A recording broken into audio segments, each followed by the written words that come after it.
Hello everyone, my name is Jamal Akin. I am here to bring you the greetings of Red River Paper and share you a few things that I have learned over the years making photographic prints. That goes back to the darkroom age. I have cut my teeth on wet papers, not literally, but metaphorically. And I have made many prints in the darkroom. Now I'm enjoying making prints in the Lightroom. Lightroom, not only the program, but in the light of my own room. What are we going to discuss today? We are going to discuss the printing process. How do we go through it so that we make sure that everything we see comes out in the print. Factors determining the output quality, perceived quality and real quality. Critical elements that must be controlled and how can you control them. Printing substrate, paper, although there are other options, we will focus mainly on paper. And how to approach selecting paper for your work. And I will give you some pointers that I use, and you take whatever makes sense to you. And then we are going to examine prints. I have a lot of sample prints. I'll show you some over here. By all means, handle all of them, and I want you to feel the paper. That is part of the nicety of the print. One thing I will ask that you be a little careful with the prints, rather than holding it with one hand like this, which is bound to fall and crease the paper. I ask, please hold it from opposite corners. That is going to keep your prints and my prints a lot safer. So that said, let's move on. What are the important elements? Obviously, you need a good photograph. Your photograph, quality of your photograph is going to determine the quality of the print. Your work environment is an important one. It is often overlooked, and it is not well understood. I have written articles on these subjects. In fact, I will show you some links on the slides. You can copy them, or I can make them available on the PSRI website.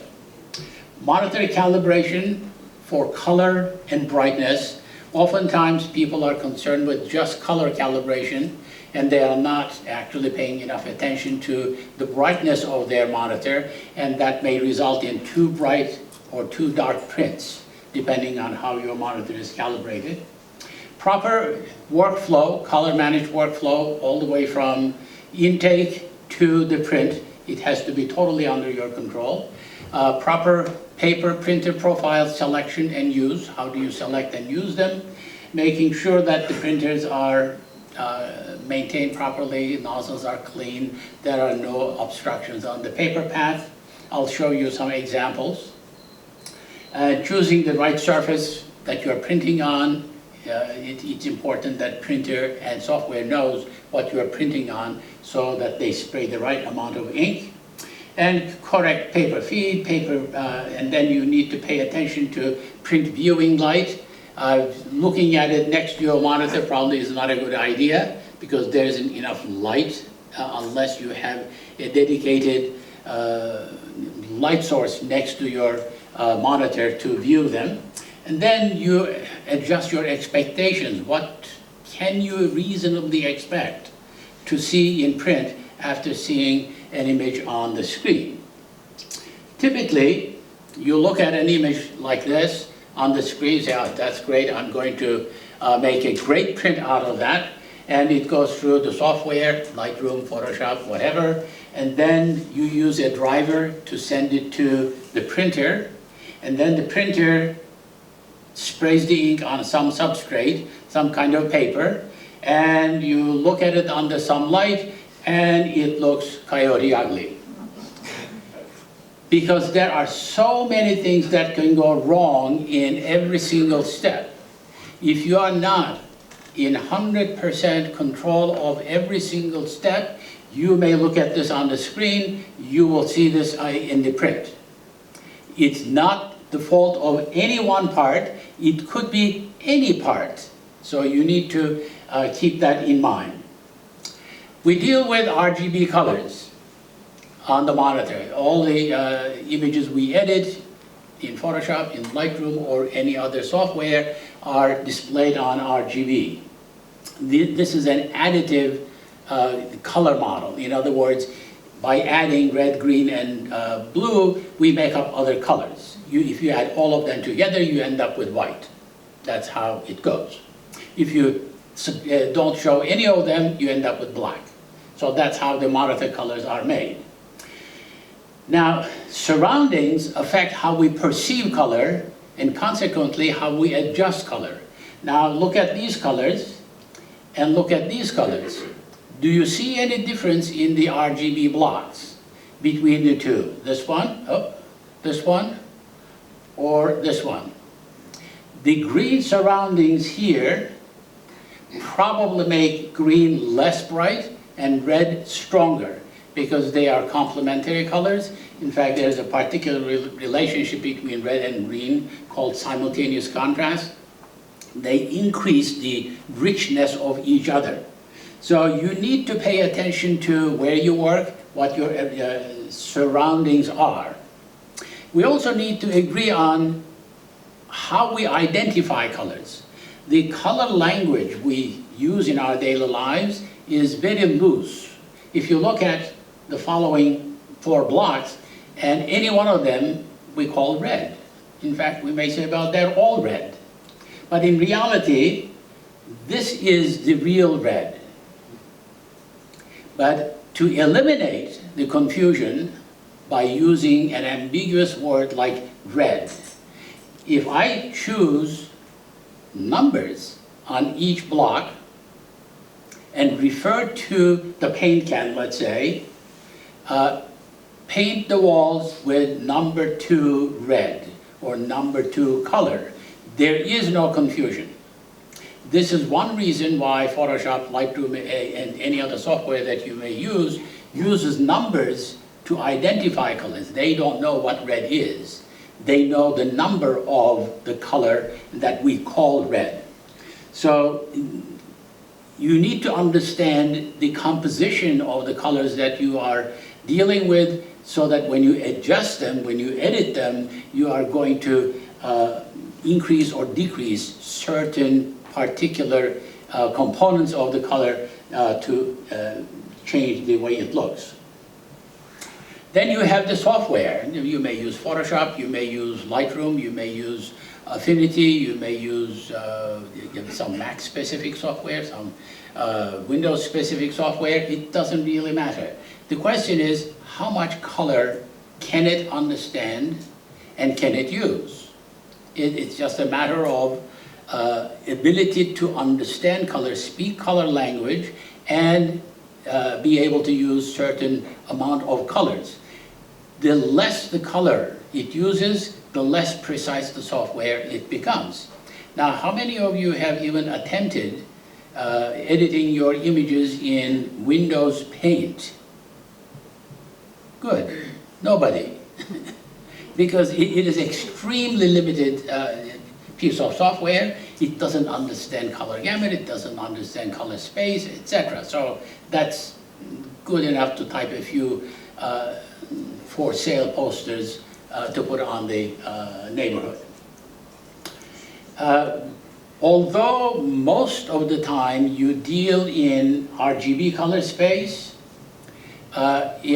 rest assured there is an LAB, lab color component, at least in Lightroom. It is available in Photoshop in some circumstances. Using that particular color model is a better approach. You may want to do that. And you need to understand, at least in theory, the CMYK, cyan, magenta, yellow, and black model, which your printer uses.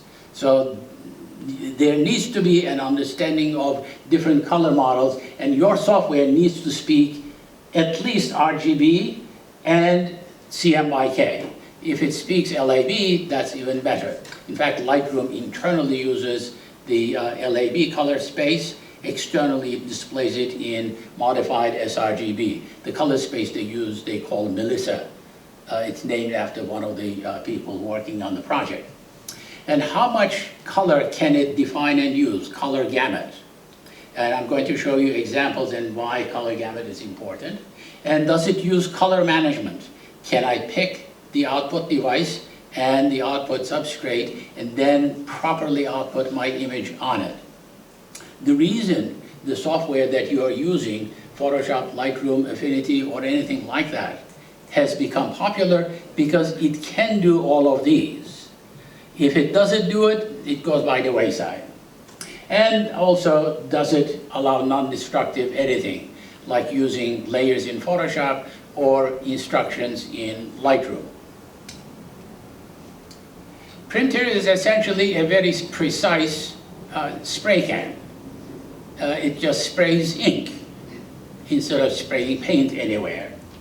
It uses a subtractive color model, cyan, magenta, yellow, and black. They actually absorb some of the light that falls on it, reflecting only certain components, so we see the colors that we see. It is a reflective color model. It needs light falling on it before we actually see it. In order to punch the blacks, although adding cyan, magenta, and yellow produces something close to black, it is not strong enough, so they add a little punch with the addition of black. Of course, today, rarely a printer uses only 3 colors, cyan, magenta, and yellow. They have grades of that. Most printers today use about 8 colors and different gradations. We work in RGB. We output to CMYK. This color conversion has to be made somewhere. The question is, who is going to do that? Now, the answer to that is a simple one. Either your software or your printer, but not both, but not neither. Someone has to be in charge. Someone has to make this translation from RGB to CMYK. If you do it in both places, in the software and also on the printer, you are going to have color shift. If you don't do in either places, you will have color shift again. I will show you examples. In fact, while I'm at it, let me show you. Good. By the way, on my website, you will find keptlight.com, K-E-P-T, light, L-I-G-H-T.com. You will see a section on presentation, and on that you will see this particular presentation. You will see several links. Many of the images that I'm going to show, like these, are downloadable from there. Their links are available. This is a standard Kodak, in fact Kodak disc image. I suggest you download this, open it up, without doing anything on it, no editing. Print it using the proper color management that you use. Either software makes the adjustment or the printer. Now you should have something that looks exactly like this. Put it next to your computer and put a good amount of light on it and compare. Does your computer monitor look like this? That is a good way of adjusting your monitor. If it is too bright, you need to adjust it. If it is too dark, you need to adjust it. This is how your monitor should look. In fact, I have another post. Your screen calibration may be wrong, and it tells you empirically how can you adjust that. Now, this is the same image. Do you see the difference? There is a color shift in this one, right? It's magenta. There should be one more, not this one, but a small one. And that would be, it may be up there, green. If you do double color management, you're going to have a magenta color shift. If you do no color management, you will tend to have a greenish color shift. So if you are ending up with too much magenta, make sure that you are turning off color management either in your software or in your printer. Your work environment. Most people put the computer and the monitor at the most convenient place for them, which makes a lot of sense.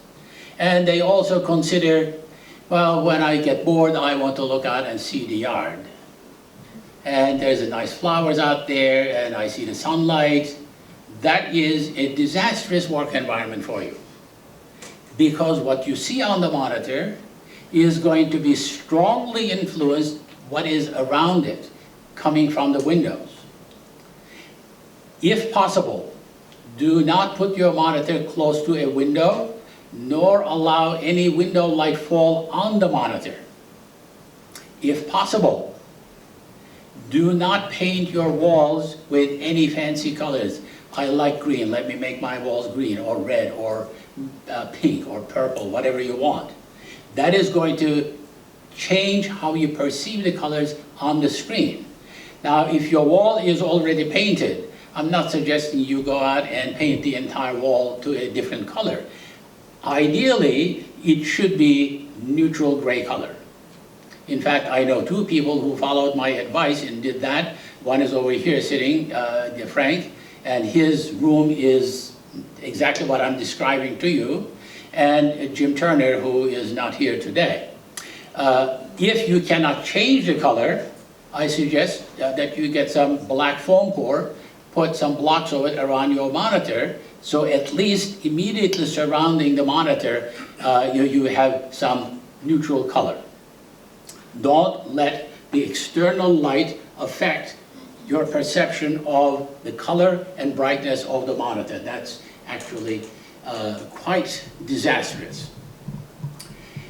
You should also work in a wide gamut color space like Profoto, and also work in 16-bit. Why do I recommend that? Now, if this is 8-bit color, you have this many squares to describe one channel, say red or green or blue.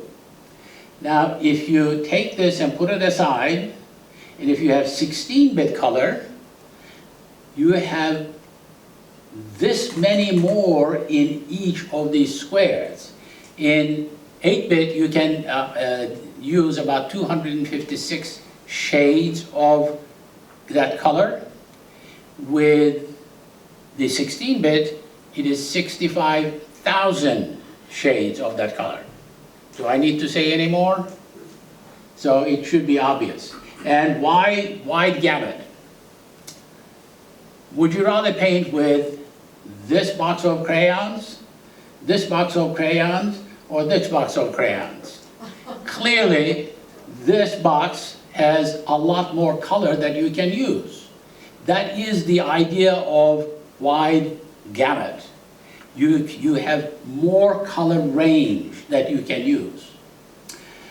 Okay, let's compare the color gamut of your software and the output paper. This is sRGB color space compared to Epson exhibition fiber paper, which is fairly similar to one of the Red River papers you are going to see. What you see is these are, the solid area is sRGB.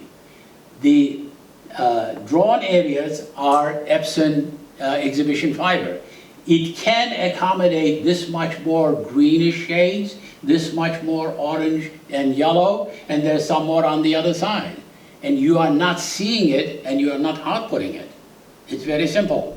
Color space is too small to accommodate even the output paper's color gamut. If you use Adobe RGB, things are a little better, but there is still some missed opportunities in terms of missed color gamut. If you use Profoto, it's theoretical color space. Nothing escapes Profoto color space. I cannot print all that color. My printer cannot accommodate it. But remember, you are going to edit this image. The more color you have, the more color information you have, the less editing artifacts you are going to have. There will be less chance for posterization, pixelization, etc. So yes, you are not going to output the entire Profoto RGB color space to any kind of output. I know that. But your image is going to retain its integrity. It's not going to break up under stress. Calibrate your monitor. How many of you actually print? Let me see a show of hands. Good, about 50%. And how many of you actually calibrate your monitor regularly? That's good. Very good. It's about the same. Now I'm going to ask you another question later on. We'll see if I will see that many hands going up. Now,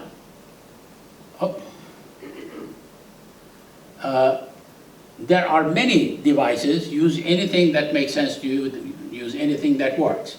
I use i1 Display Pro from X-Rite. I don't have any direct experience with Spider devices, but I hear they are also excellent. So use whatever works, use it regularly. In the old days, when I was still using a CRT display monitor, the monitor would lose its calibration pretty much every day. So I couldn't do any critical work without calibrating it every single day if I was working on something that steadily. Today, the LCD or LED monitors retain their calibration a lot longer, but I wouldn't trust them beyond a couple of weeks, 2-3 weeks. Does it mean that you have to calibrate every week? If you're doing critical work, yes. If you're doing just what-if kind of work, live with it. But when the time comes that you are going to do critical edits, make sure that the monitor is calibrated. Now, oftentimes, monitor brightness is not even considered. I like it bright, turn it up, and yeah, the colors are nice and strong. The problem is if your monitor is too bright, the image will look too bright, and you are going to take it down, make it darker, so it looks right on the monitor. But what you're doing is you're actually taking the accurate colors, say from this, if it looks too bright on your monitor, making it darker, yielding a darker print. That's how you end up having a darker print. And likewise, if it is too dark, you'll end up brightening the image, and you'll end up with too bright an image, too bright a print. I wrote this article specifically for that. I have empirical methods of fixing it using your camera, photograph your monitor, photograph the print, and see how they come out. It's very simple. And this is the article about your workspace. How do you control your workspace, windows, and so on. Let's talk a little bit about the workflow in the software, and then we will move into the printer. Now, this is a typical Photoshop dialog window. You need to choose the printer. You need to choose the color management option. My preference is that Photoshop or Lightroom manages colors, and I specify what output device I'm using and what paper that I am going to use on that particular printer. If you choose to let the printer manage the color, then make sure you turn off your software color management. Now, I just heard from a friend here earlier, if Photoshop or Lightroom manages the color, images come out too red. If the printer manages the color, everything is fine. Clearly, there's a problem with the profile. So you have to use high quality profiles.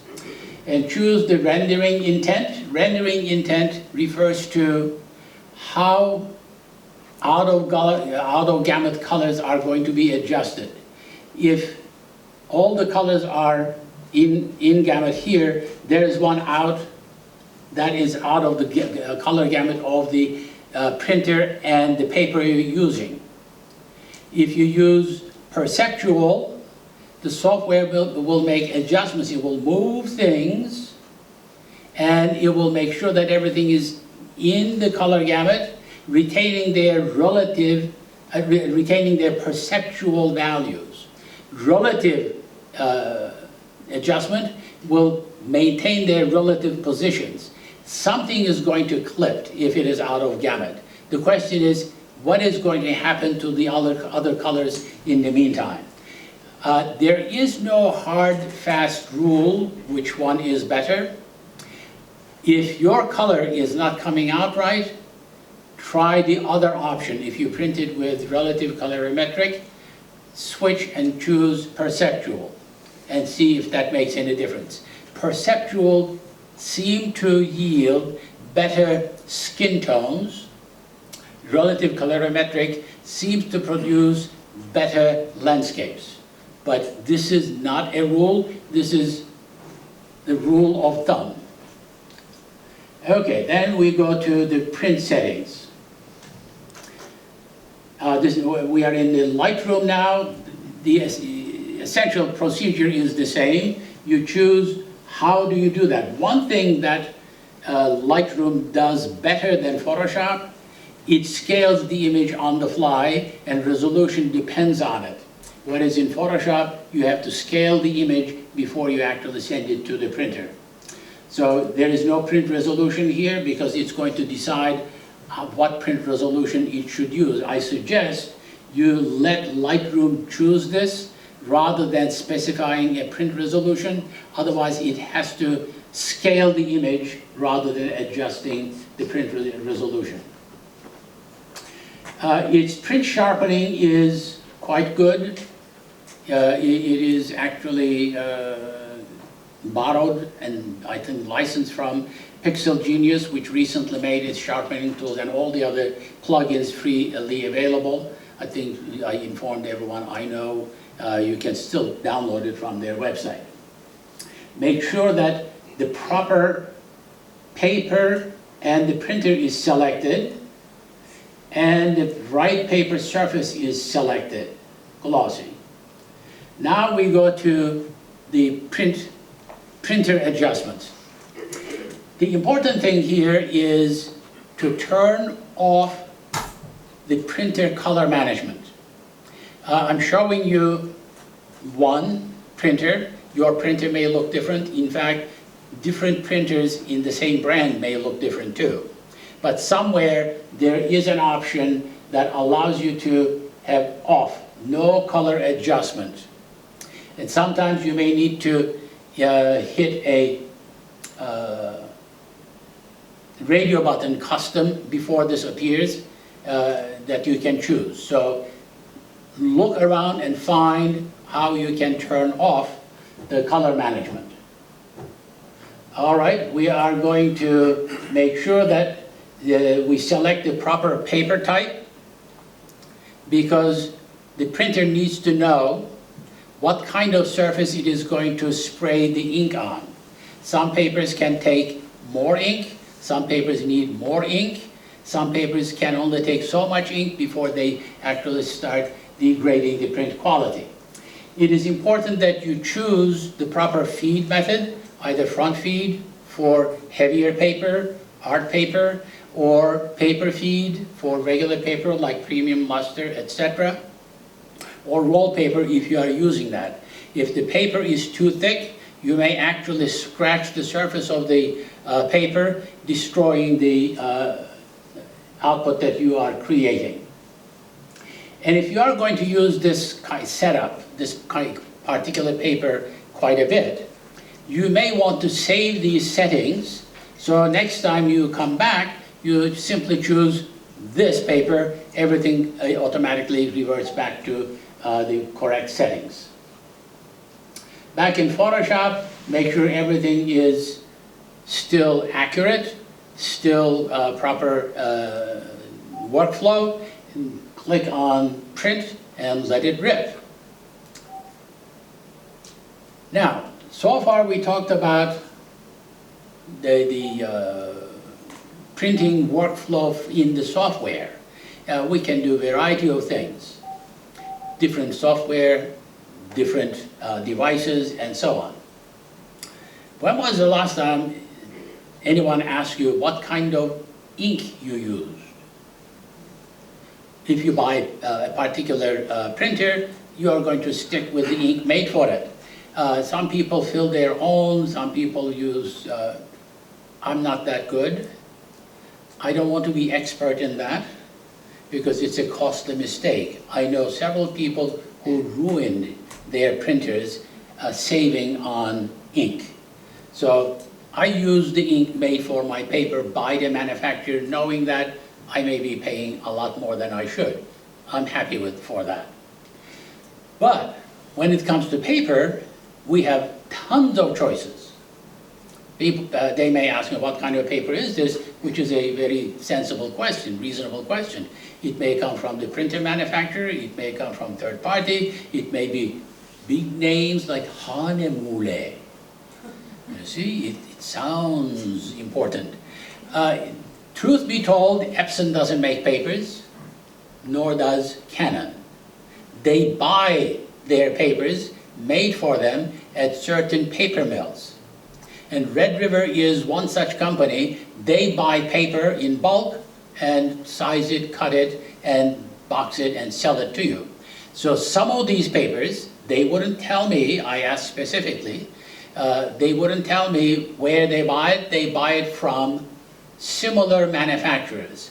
And I have been using Red River for quite some time, even before I started making these presentations for them. So I'm not telling you something that I didn't do, I don't use. I still use Red River paper. The quality is good, the price is reasonable. So I get paid for them, buy them, but I'm not on salary. Now, what is the best paper for your work? Short answer is, the paper you like is the best paper.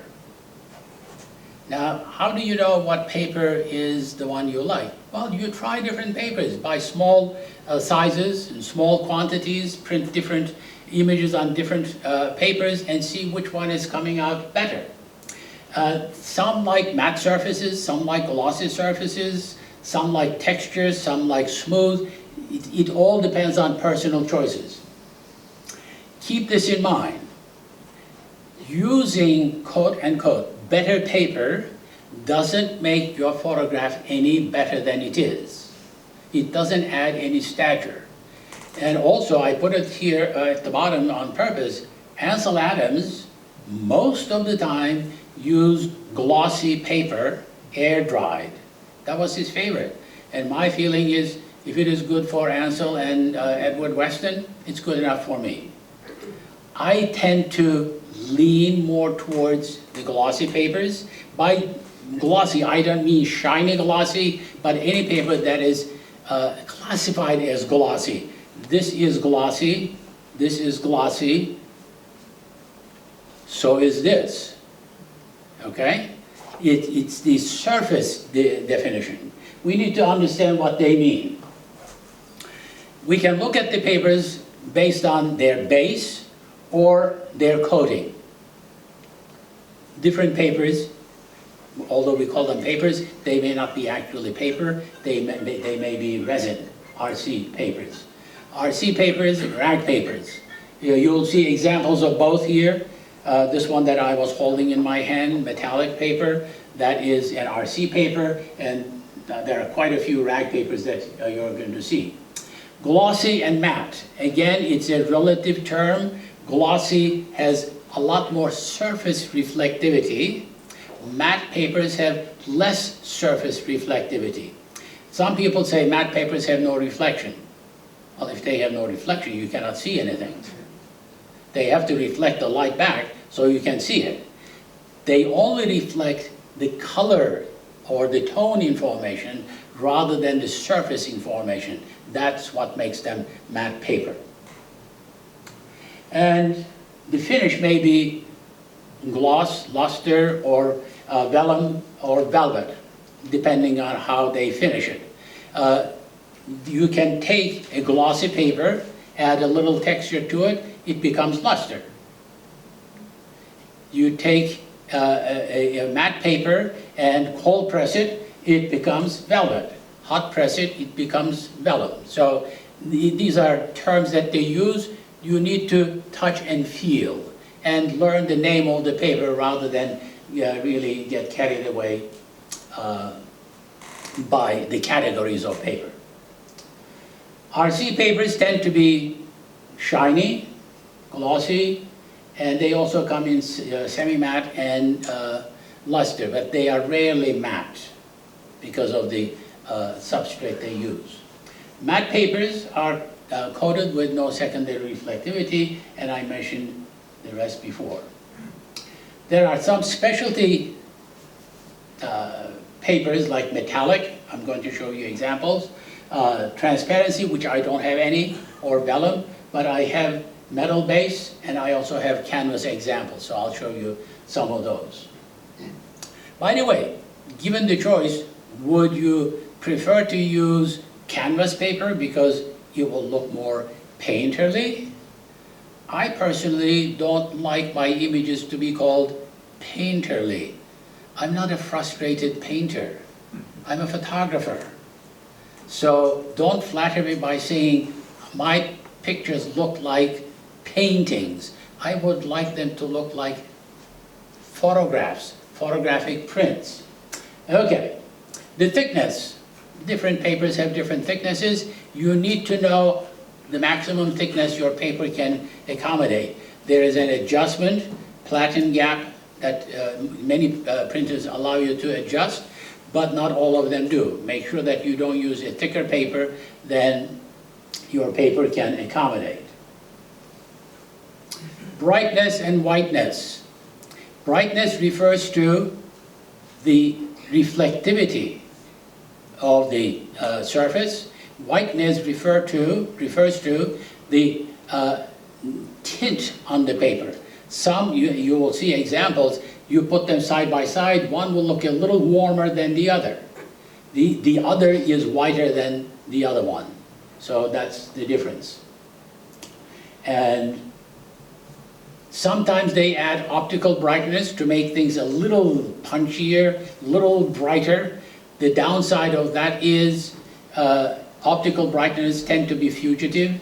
They run away, and paper reverts back to its original surface.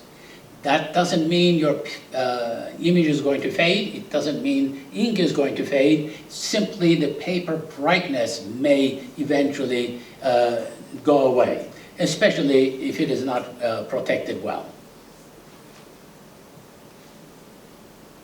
How do you pick the right paper? As I said, go with what you like. But I have a rule of thumb that works for me. When I look at images, I see different image frequencies. Some are high frequency images like landscapes with a lot of trees, a lot of leaves, a lot of detail. If it were a little surface, you could run a nail on, it'll go a lot of noise. Frequency, it jumps from one to the other. And low frequency images have a lot of soft and smooth surfaces. Babies, female portraits, clouds. There isn't much frequency, there isn't much detail changing. So I try to match high frequency images to high frequency paper. What is high frequency paper? That can retain and display as much information as possible that happens to be glossy paper. If it is low frequency image, I tend to go with matte surfaces because that corresponds to the smoothness of the surfaces that I am trying to record. Also go by what is the image you are going to print on. For instance,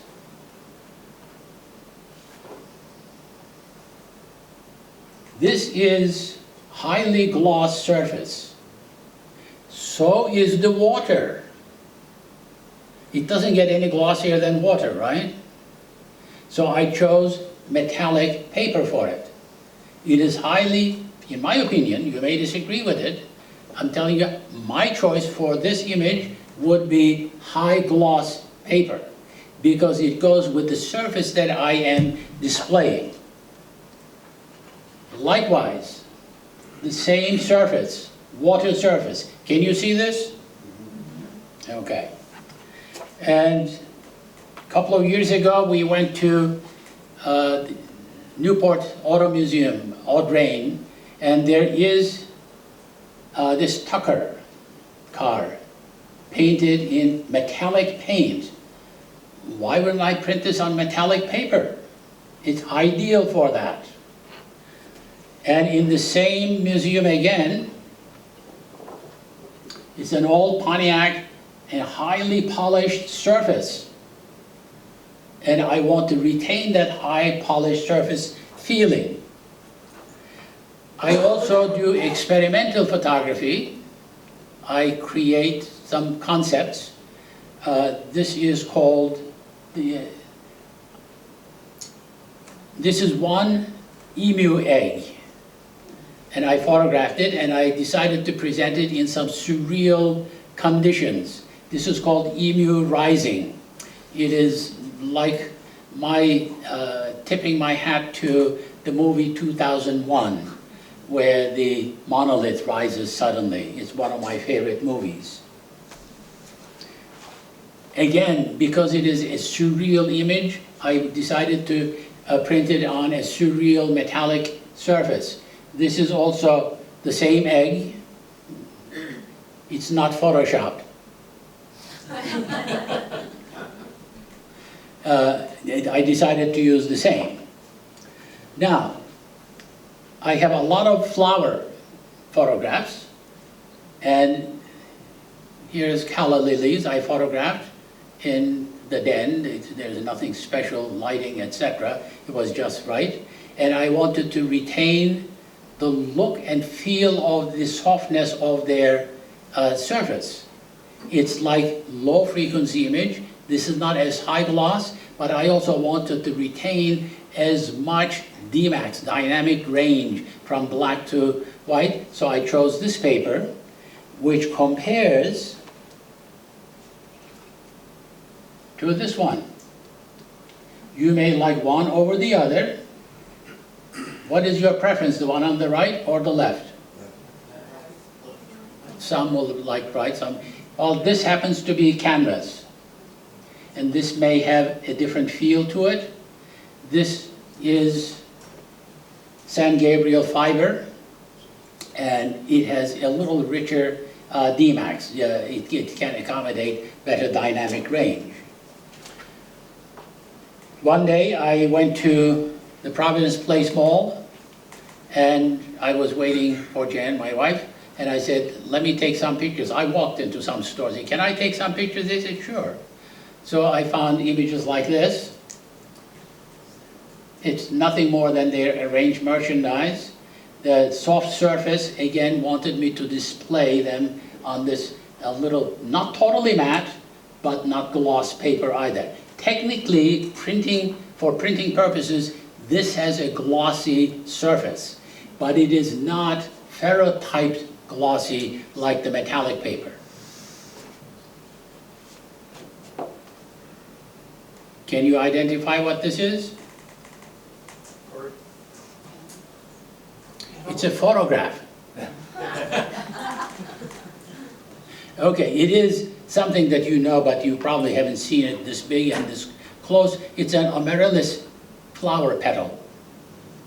And again, I decided to print on different surfaces to show you how different papers may make the output look like.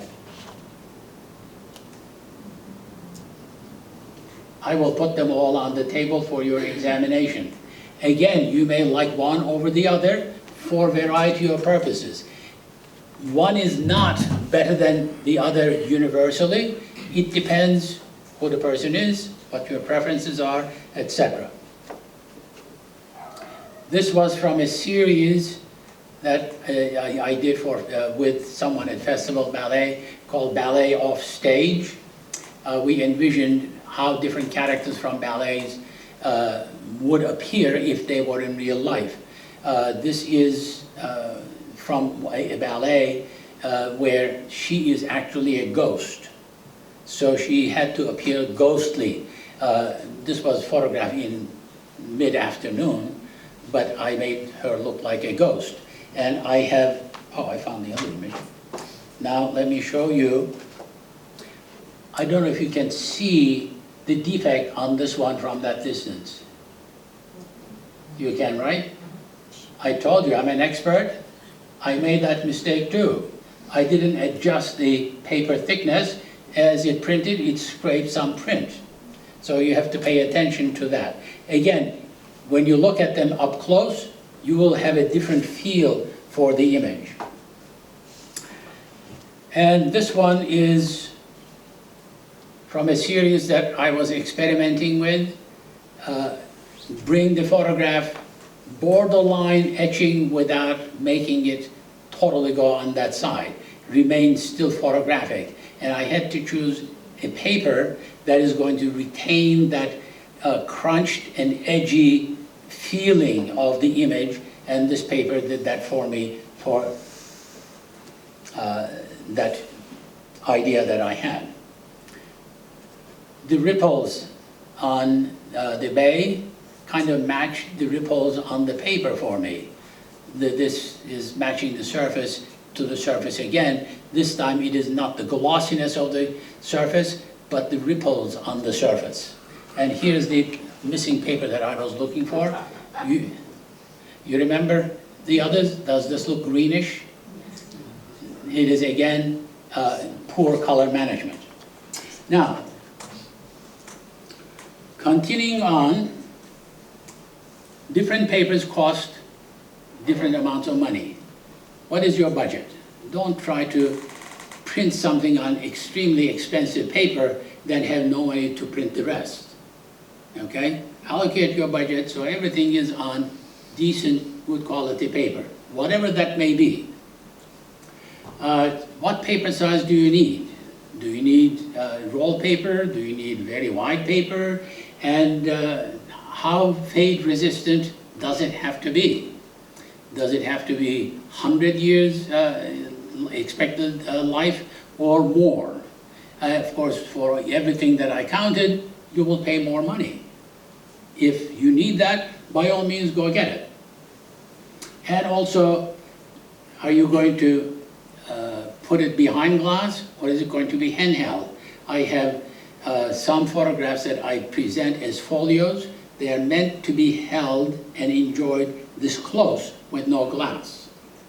In fact, most exhibits display images behind glass, and you cannot tell whether the paper is matte glossy anyway. I'm going to have an exhibit coming up in 2019, April, and my idea for that is I'm going to present naked prints. Just the print. No glass, no frame. So you can actually see what the print surface looks like. Print problems, banding. You can actually see banding if you have a problem. It may be high-speed printing, printing in both directions, that may cause it. Slow it down, turn off high-speed printing or bidirectional printing. Clean the nozzles, check the nozzles, that may be causing the banding as well. Adjust the gap. If you are having bands like I showed you, you will soon become an expert in that too.